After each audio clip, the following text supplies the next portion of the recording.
Pride Production. Yes, kamusta na?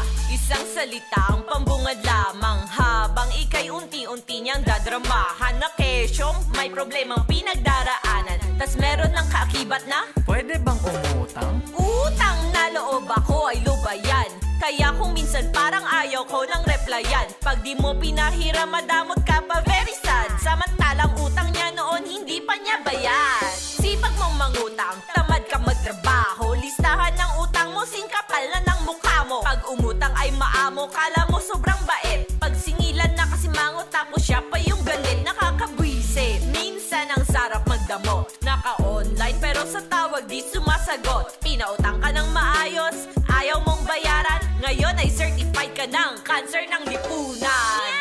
Puro na lang utang, wala namang kusang magbayad. Anak ka nagtinapa. Puro na lang bukas, araw lumilipas hanggang sa makalimutan mo na.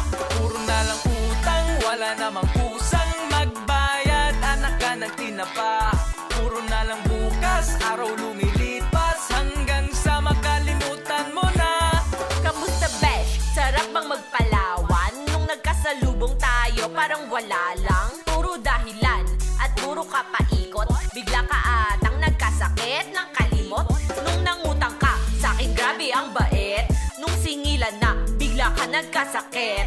Yabang mo sa post, masyado kang presko. Selfie, FT sa mamahaling resto. Aba, naka-iPhone, ano happy ka? Yung utang mo pala, anniversary na. Pagtapos makinabang, di ka na lumutang. Wala yung film dress, pag siningil kita sa utang. Kaya wag magulang, baka post kita.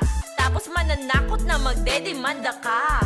Ang galing mo besh, masyado kang brainy. Wala nga pangbayad ng utang, gusto pa attorney. Puro na lang utang, wala namang kusang magbayad. Anak ka nagtinapa.